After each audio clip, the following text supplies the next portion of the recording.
Hello everyone, आप सभी का हमारे एचके एकेडमी चैनल पे बहुत बहुत स्वागत है। और मेरे पास एक क्वेरी या एक क्वेश्चन आया था कि मैम आप थोड़ा सा रिसर्च कीजिए कि इसमें एक कोर्ट केस हुआ था आरपीएससी में।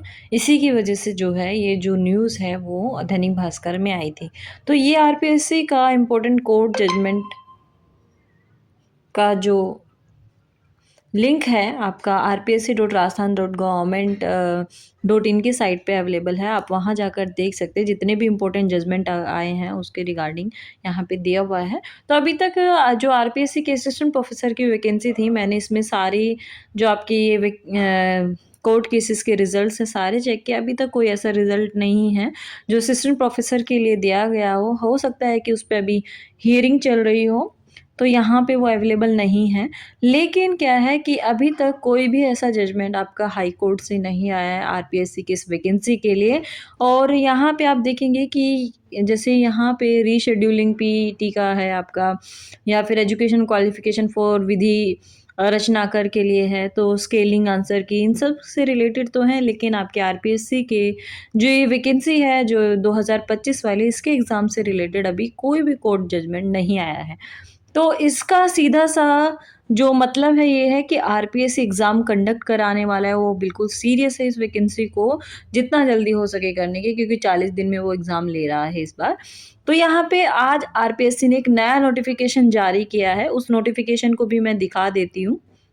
तो आपको यहाँ पे कैंडिडेट इन्फॉर्मेशन पे जाना है। अगर वो लेटर आपको चाहिए, आप देखना चाहते हैं एचपीएससी की साइट पे जाके, और मैं भी यहाँ पे आपको दिखा देती हूँ वो नोटिफिकेशन। तो यहाँ पे आपको जाना है नीचे प्रेस नोट्स पे। प्रेस नोट्स पे आप जाएंगे तो सेकंड नंबर पे ही क्या है, ये जो आपका नोटिफिकेशन है ये आज की डेट में ही जारी किया गया है। यानी असिस्टेंट प्रोफेसर कॉलेज एजुकेशन 2025 की जो वैकेंसी है उसमें एग्ज़ाम, डिस्ट्रिक्ट इन्फॉर्मेशन और एडमिट कार्ड के रिलेटेड जो है आपका नोटिफिकेशन ये दिया गया है। अब इस नोटिफिकेशन में देख लेते हैं कि आरपीएससी क्या कहना चाह रहा है। तो यहाँ पे ये साफ साफ बता रहा है कि आपका एग्ज़ाम कैंसिल नहीं होने वाला है भाई। दैनिक भास्कर में जो आया वो भी बिल्कुल क्या है, निराधार यहाँ पे हो गया है।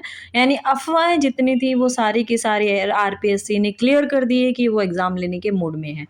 तो यहाँ पे हम बात करते हैं कि जो आपकी ये असिस्टेंट प्रोफेसर की जो वैकेंसी है, तो राजस्थान का जो जनरल पेपर होता है, जनरल स्टडीज़ का पेपर है, यानी पेपर 3 आपका, उसका जो एग्ज़ाम है वो 7 दिसंबर को लिया जाएगा। दोपहर 12 बजे ये एग्ज़ाम शुरू होगा और 12 बजे से लेके 2 बजे तक ये एग्ज़ाम जो है वो ख़त्म होगा। इसके बाद जो आपके सब्जेक्ट हैं, यानी स्पेसिफिक आपके सब्जेक्ट्स हैं, वो 8 दिसंबर से लेके 20 दिसंबर तक चलेंगे और सुबह 9 बजे से लेके 12 बजे तक आपका एग्ज़ाम होगा पेपर 1 का, और 2:30 बजे से लेके 5:30 बजे तक एग्ज़ाम होगा पेपर 2 का। यानी आपके पास क्या है कि 7 तारीख को आपका पेपर 3 होने वाला है। यानी सभी सब्जेक्ट्स के, या चाहे वो इंग्लिश से है, हिस्ट्री से है, चाहे वो पॉलिटिकल साइंस है, ज्योग्राफी से है, लेकिन उनका जनरल स्टडीज़ का पेपर एक ही दिन होने वाला है 7 दिसंबर को। आप लोगों को ध्यान रखना है कि 12 बजे आपका एग्ज़ाम शुरू हो जाएगा। एडमिट कार्ड पे आपको लिखा मिलेगा कि कितने बजे तक आपको एंट्री जो है कर लेनी है। इसके बाद उसके जितने भी आपके सब्जेक्ट हैं वो 8 से 20 दिसंबर के बीच में उनके एग्ज़ाम होने वाले हैं। पहली शिफ्ट में पेपर 1 होने वाला है आपका, ये आपका सब्जेक्ट स्पेसिफिक पेपर ही हैं दोनों के दोनों। तो 9 बजे से आपके 12 बजे तक ये एग्ज़ाम होने वाला है। और दूसरा जो पेपर है पेपर 2 आपका, वो 2:30 बजे से 5:30 बजे तक होने वाले हैं। तो यहाँ पे पूरी डिटेल जो है आरपीएससी ने जारी कर दी है। इसके बाद यहाँ पे देखो, ये इस बार क्या है कि आपको 5वां विकल्प भी भरना है। जिसने एचपीएससी एग्ज़ाम इस बार दिया होगा तो उन लोगों को पता होगा कि जो क्वेश्चन पैटर्न था आपका स्क्रीनिंग टेस्ट का, उसमें आपको 5th नंबर यानी ऑप्शन दिया गया था और वो भरना कंपलसरी था। बहुत से बच्चों की कॉपीज़ इसलिए रिजेक्ट हुई थी क्योंकि वो क्या है, आपका जो 5th नंबर है या जो 5th ऑप्शन है उसको भर के नहीं आए थे। तो आपको ध्यान रखना है कि जो 5वां विकल्प है वो भरना है, क्योंकि उसके लिए आपको 10 मिनट यहाँ पे एक्स्ट्रा दिए जा रहे हैं। तो आप लोगों को ये ध्यान रखना है कि 5वां जो ऑप्शन है वो नहीं छोड़ना है। यानी आप अगर कोई भी ऑप्शन फ़िल नहीं कर रहे हैं, उसको आप नहीं सिलेक्ट कर रहे हैं या फिर आपको क्वेश्चन नहीं आ रहा है तो उसको खाली नहीं छोड़ना है। 5th नंबर का जो है उसको भर देना है, उसका 10 मिनट आपको एक्स्ट्रा मिलेगा। इसके साथ ही इस बार आरपीएससी ने ये किया है कि जो क्वेश्चन पेपर है आपका, यानी प्रश्न पत्र परीक्षा है, जैसे पेपर 3 का तो जैसे अलग आएगा ही क्योंकि वो एक ही दिन हो रहा है। पेपर 1 और पेपर 2 के लिए आपके अलग-अलग जो हैं एडमिट कार्ड जारी किए जाएँगे। तो आपको दोनों में यानी 9 से 12 बजे आपको पेपर 1 का एडमिट कार्ड लेके जाना है और 2:30 से साढ़े 5 बजे तक आपको जो पेपर होगा उसमें पेपर 2 का ही एडमिट कार्ड लेकर जाना है, नहीं तो आपकी एंट्री नहीं होगी। दोनों के लिए ध्यान रखना है कि अलग-अलग एडमिट कार्ड आपको यहाँ पे आरपीएससी देगा। इसके साथ अब देख लेते हैं कि जो आपका डिस्ट्रिक्ट जो है एग्ज़ाम सेंटर जो है या फिर एग्ज़ाम डिस्ट्रिक्ट जो है उसकी लिस्ट जो है वो कब जारी की जाएगी या कब दिया जाएगा। तो 30 नवंबर को एसएसओ पोर्टल जो आपका है, आप लोगों ने जिस पे अपना फॉर्म फिल किया है वो एसएसओ लॉगिन जो पोर्टल आपका, उसको लॉगिन करना है और वहाँ से आपका डिस्ट्रिक्ट जो है एग्ज़ाम का है या एग्ज़ाम डिस्ट्रिक्ट जो सेंटर है वो पता चल जाएगा। और उसके बाद 4 तारीख को ही आपका एडमिट कार्ड जो है वो जारी कर दिया जाएगा पेपर 3 के लिए। साथ के साथ पेपर 1 और 2 के भी एडमिट कार्ड आपके 4 दिसंबर को ही आ जाएँगे। तो आपका एसएसओ जो पोर्टल है वहीं से ही आपको अपना क्या है एडमिट कार्ड डाउनलोड कर लेना है।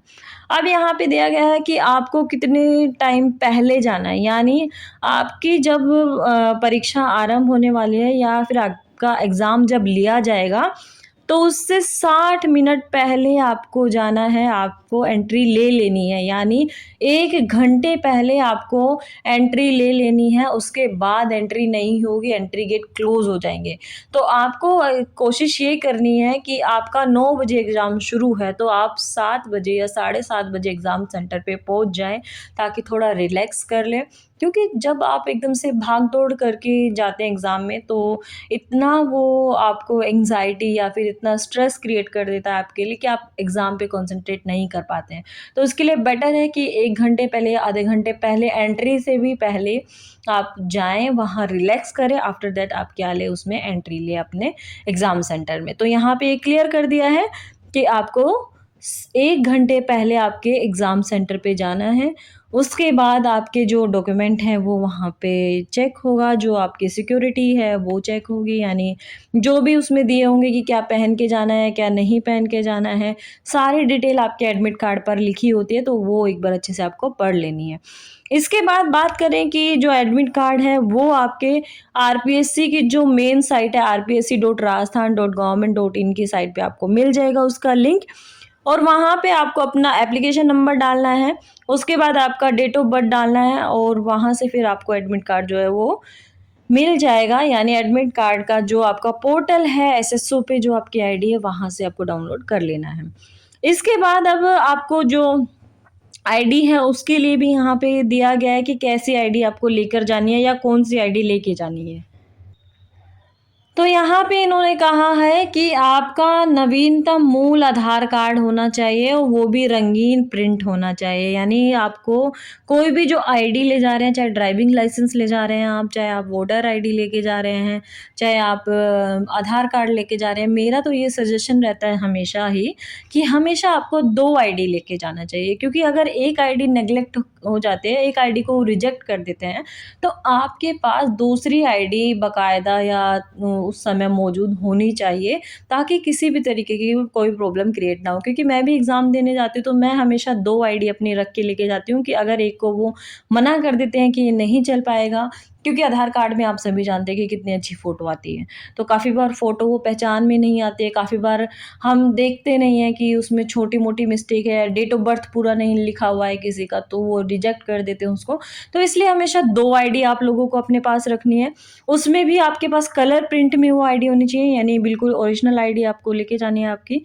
इसके साथ जो आपकी पुरानी फ़ोटो है आधार कार्ड पे, यानी जो मेन आपका आधार कार्ड है, अगर पुरानी फ़ोटो है वो आपको उसमें नहीं पहचान आ रही है, तो सेम यही यही चीज़ इन्होंने लिखी जो मैंने बताया कि आपको अदर आईडी भी साथ में लेके जानी है। यानी आधार कार्ड तो लेके जाना ही है, कंपल्सरी है। इसके साथ-साथ ड्राइविंग लाइसेंस आपको लेके जाना है अगर आपकी फ़ोटो क्लियर नहीं है। मैं तो कहूँगी कि फ़ोटो क्लियर हो चाहे ना क्लियर हो, अपनी दूसरी आईडी ज़रूर साथ में लेके जाइए।